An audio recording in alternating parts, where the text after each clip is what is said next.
representantes dos Estados-membros aqui reunidos. Este deveria ser um momento de celebração das Nações Unidas. Criada no fim da guerra, a ONU simboliza a expressão mais elevada da aspiração pela paz e pela prosperidade. Hoje, contudo, os ideais que inspiraram seus fundadores em São Francisco estão ameaçados como nunca estiveram em toda a sua história. O multilateralismo está diante de nova encruzilhada. A autoridade desta organização está em xeque. Assistimos à consolidação de uma desordem internacional marcada por seguidas concessões à política do poder. Atentados à soberania, sanções arbitrárias e intervenções unilaterais estão se tornando regra.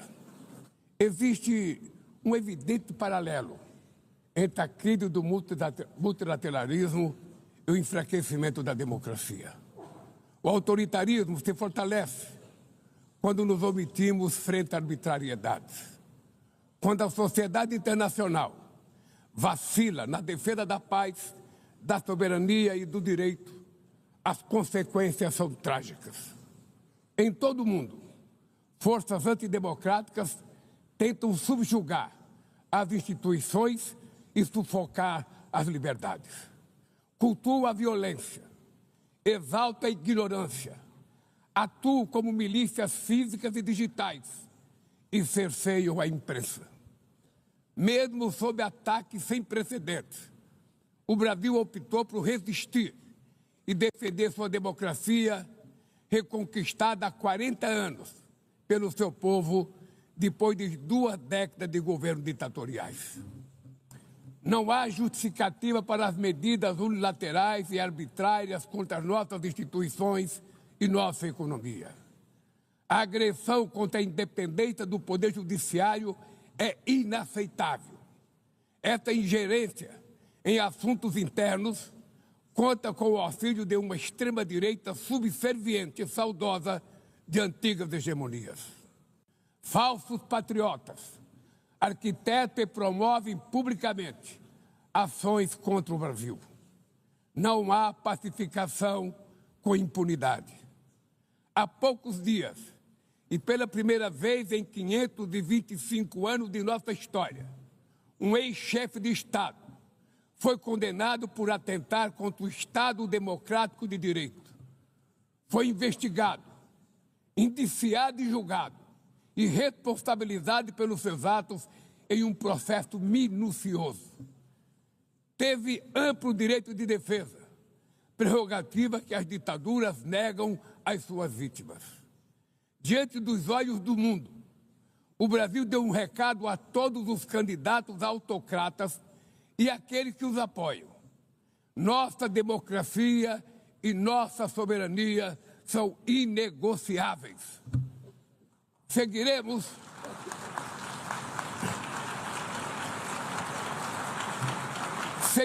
como nação independente e como povo livre de qualquer tipo de tutela. Democracias sólidas vão além do ritual eleitoral. Seu vigor pressupõe a redução das desigualdades, a garantia dos direitos mais elementares, a alimentação, a segurança, o trabalho, a moradia, a educação e a saúde. A democracia falha quando as mulheres ganham menos que os homens ou morrem pelas mãos de parceiros e familiares. Ela perde quando fecha suas portas e culpa migrantes pelas mazelas do mundo. A pobreza é tão inimiga da democracia quanto o extremismo. Por isso, foi com orgulho que recebemos da FAO a confirmação de que o Brasil voltou a sair do mapa da fome este ano de 2025. Mas no mundo, ainda há 670 milhões de pessoas famintas e cerca de 2 bilhões e 300 milhões enfrentam insegurança alimentar. A única guerra que todos podem sair vencedores, é a que travamos contra a fome e a pobreza. Esse é o objetivo da Aliança Global que lançamos no G20 e que já conta com o apoio de 103 países. A comunidade internacional precisa rever suas prioridades, reduzir os gastos com guerras e aumentar a ajuda ao desenvolvimento, aliviar o serviço da dívida externa dos países mais pobres, sobretudo os africanos, e definir padrões mínimos de tributação global para que os super ricos paguem mais impostos que os trabalhadores. A democracia também se mede pela capacidade de proteger as famílias e a infância. As plataformas digitais trazem possibilidade de nos aproximar como jamais havíamos imaginado, mas têm sido usadas para semear intolerância, misoginia, xenofobia e desinformação. A internet não pode ser terra sem lei. Cabe ao poder público proteger os mais vulneráveis. Regular não é restringir a liberdade de expressão, é garantir que o que já é ilegal no mundo real seja tratado assim também no ambiente digital, no ambiente virtual. Ataques à regulação servem para encobrir interesses escusos e dar guarida a crimes como fraudes, tráfico de pessoas, pedofilia e investidas contra a democracia. O Parlamento brasileiro, corretamente, apressou-se em abordar esse problema. Com orgulho, promulguei na última semana uma das leis mais avançadas do mundo para a proteção de crianças e adolescentes na esfera digital.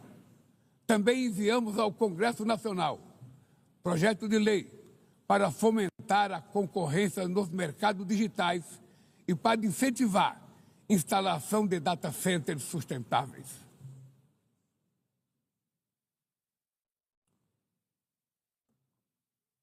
Para mitigar os riscos da inteligência artificial, apostamos na construção de uma governança multilateral em linha com o Pacto Digital Global aprovado neste plenário o ano passado.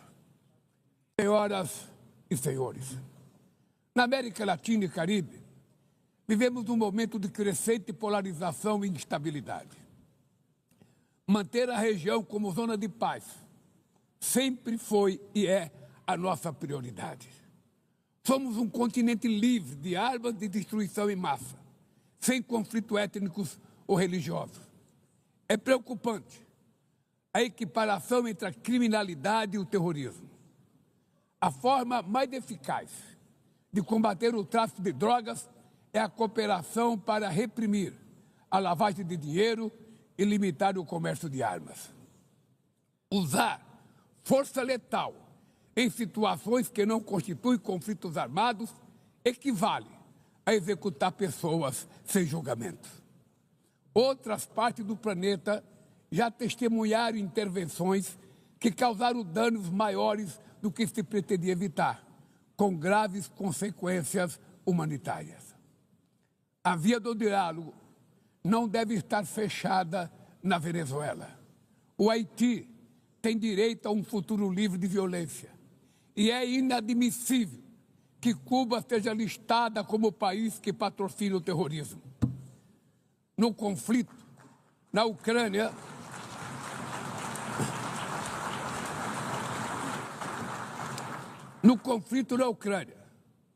todos já sabemos que não haverá solução militar. O recente encontro no Alasca despertou a esperança de uma saída negociada. É preciso pavimentar caminhos para uma solução realista. Isso implica levar em conta as legítimas preocupações de segurança de todas as partes. A iniciativa africana e o grupo de amigos da paz, criado por China e Brasil, podem contribuir para promover o diálogo. Nenhuma situação é mais emblemática do que o uso desproporcional e ilegal da força do que a da Palestina. Os atentados terroristas perpetrados pelo Hamas são indefensáveis sob qualquer ângulo Mas nada, absolutamente nada, justifica o genocídio em curso em Gaza. Ali, sob toneladas de escombros, estão enterradas dezenas de milhares de mulheres e crianças inocentes.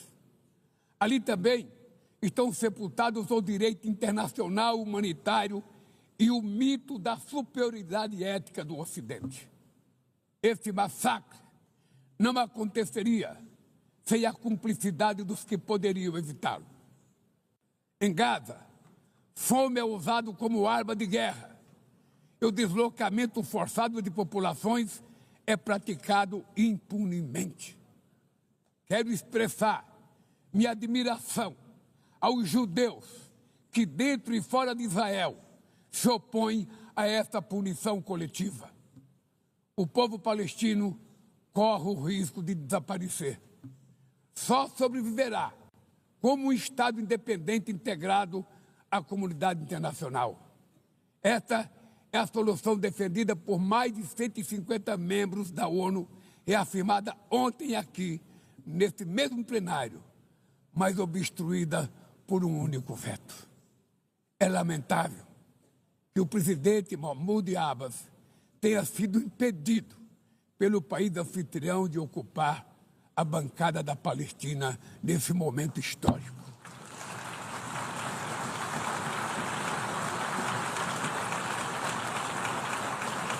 O alastramento desse conflito para o Líbano, para a Síria e o Irã e o Catar fomenta a escalada armamentista sem precedentes. Senhoras presidentas, bombas e armas nucleares não vão nos proteger da crise climática.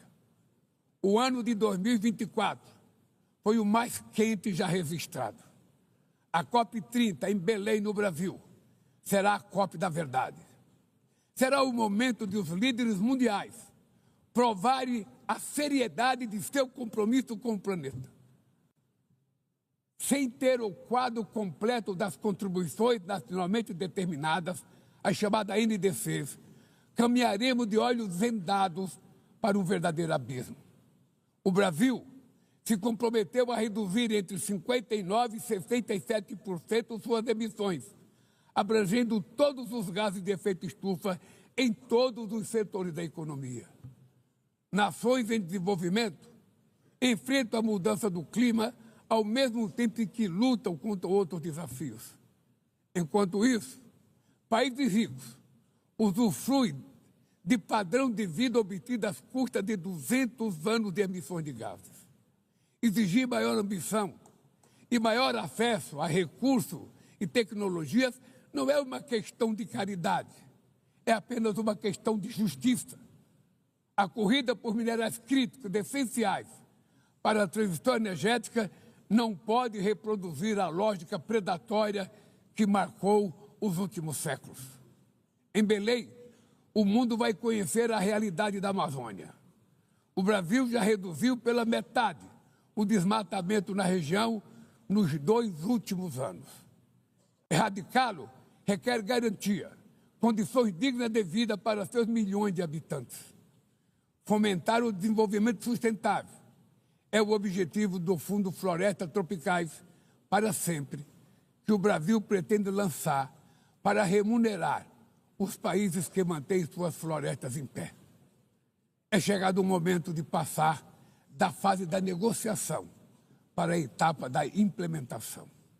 O mundo deve muito ao regime criado pela Convenção do Clima, mas é necessário trazer o combate à mudança do clima para o coração da ONU, para que ela tenha a atenção que merece.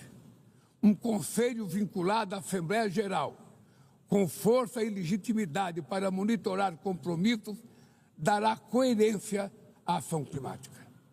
Trata-se de um passo fundamental na direção de uma reforma mais abrangente da organização, que contemple também um Conselho de Segurança ampliado nas 2 categorias de seus membros. Poucas áreas retrocederam tanto como o sistema multilateral de comércio.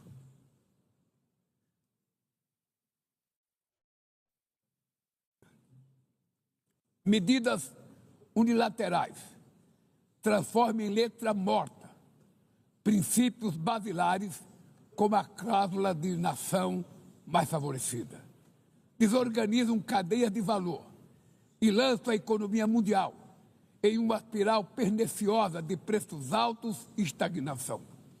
É urgente refundar a OMC em bases modernas e flexíveis. Senhoras e senhores, este ano o mundo perdeu duas personalidades excepcionais. O ex-presidente do Uruguai, Pepe Mujica, e o nosso querido Papa Francisco. Ambos encarnaram como ninguém os melhores valores humanistas. Suas vidas se entrelaçaram com as 8 décadas de existência da ONU. Se ainda estivesse entre nós, provavelmente usariam esta tribuna para lembrar que o autoritarismo, a degradação ambiental e a desigualdade não são inexoráveis. Que os únicos derrotados são os que cruzam os braços resignados. Que podemos vencer os falsos profetas de oligarcas que exploram o medo e monetizam o ódio. E que o amanhã é feito de escolhas diárias e é preciso coragem de agir para transformá-lo. No futuro que o Brasil vislumbra, não há espaço para a reedição de rivalidades ideológicas ou esfera de influência. A confrontação é inevitável. Precisamos de lideranças com clareza de visão, que entendam que a ordem internacional não é um jogo de soma zero. O século XXI será cada vez mais multipolar. Para se manter pacífico, não pode deixar de ser multilateral. O Brasil confere crescente importância à União Europeia, à União Africana, à ASEAN, à CELAC, aos BRICS e ao G20. A voz do Sul global deve ser respeitada e ouvida. A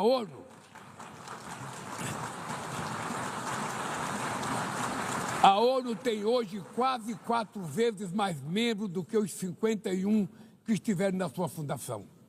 Nossa missão histórica é a de torná-la novamente portadora de esperanças e promotora da igualdade e da paz, do desenvolvimento sustentável e da diversidade e da tolerância. Que Deus nos abençoe a todos e muito obrigado.